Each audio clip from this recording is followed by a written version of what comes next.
കോഴിക്കോട് നിന്ന് വാർത്താ മെഡിക്കൽ കോളേജിലെ ആദിവാസി യുവാവിന്റെ മരണത്തിൽ പോലീസ് റിപ്പോർട്ട് തള്ളി SC/ST കമ്മീഷൻ. ഇൻക്വസ്റ്റ് നടപടികളിൽ വീഴ്ച സംഭവിച്ചു എന്നാണ് പറയുന്നത്. വിശദമായ റിപ്പോർട്ട് 4 ദിവസത്തിനകം നൽകാനും നിർദ്ദേശം. വിവരങ്ങളുമായി റിയാസ് KM ചേരുന്നു. റിയാസ്, പോലീസിന്റെ റിപ്പോർട്ട് പൂർണ്ണമായും തള്ളിയിരിക്കുന്നു. ഇക്കാര്യത്തിൽ എന്താണ് SC/ST കമ്മീഷൻ ഇക്കാര്യത്തെക്കുറിച്ച് വ്യക്തമാക്കുന്ന കാര്യങ്ങൾ, നിർദ്ദേശം എന്താണ്?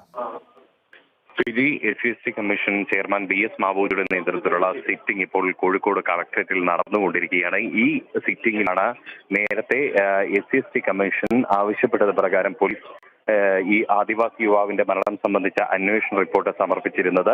ആദിവാസി യുവാവ് വിശ്വനാഥൻ കഴിഞ്ഞ ശനിയാഴ്ചയാണ് കോഴിക്കോട് മെഡിക്കൽ കോളേജ് പരിസരത്തെ ആംബുലൻസ് സ്റ്റാൻഡിന് സമീപത്തുള്ള മരത്തിൽ ജീവനൊടുക്കിയത്. ഈ സംഭവത്തിൽ വലിയ ആക്ഷേപങ്ങൾ ഉണ്ടായിരുന്നു. അതേ തുടർന്നാണ് SC/ST കമ്മീഷൻ നേരിട്ട് ഇടപെടുകയും പോലീസിനോട് റിപ്പോർട്ട് തേടുകയും ചെയ്തത്.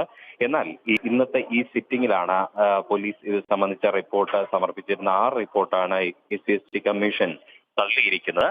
മാത്രമല്ല, പോലീസിനോട് മറ്റൊരു കാര്യം നിർദ്ദേശിച്ചിട്ടുണ്ട്. വിശദമായ റിപ്പോർട്ട് 4 ദിവസത്തിനകം സമർപ്പിക്കണമെന്ന നിർദ്ദേശവും നൽകിയിട്ടുണ്ട്.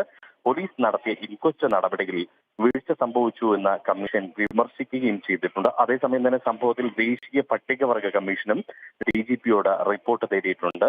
മാത്രമല്ല, SC/ST കമ്മീഷൻ ഈ സിറ്റിംഗിൽ വ്യക്തമാക്കിയ കാര്യം, വിശ്വനാഥന്റെ മരണത്തിൽ അസ്വാഭാവിക മരണത്തിന് മാത്രമായി കേസെടുത്തത് ശരിയായില്ല. പട്ടികജാതി പട്ടികവർഗ പീഡന നിരോധന നിയമപ്രകാരം തന്നെ ഈ കാര്യത്തിൽ കേസെടുക്കണം.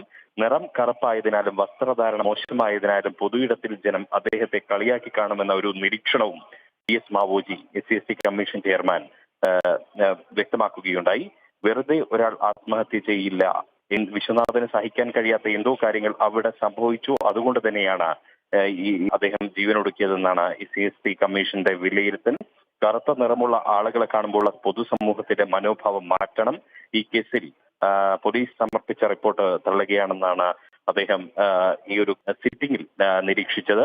കേസിൽ ദേശീയ പട്ടികവർഗ കമ്മീഷൻ DGPക്ക് പുറമെ ജില്ലാ കളക്ടറോടും സിറ്റി പോലീസ് കമ്മീഷണറോടും റിപ്പോർട്ട് തേടിയിട്ടുമുണ്ട്. ശരി റിയാസ്.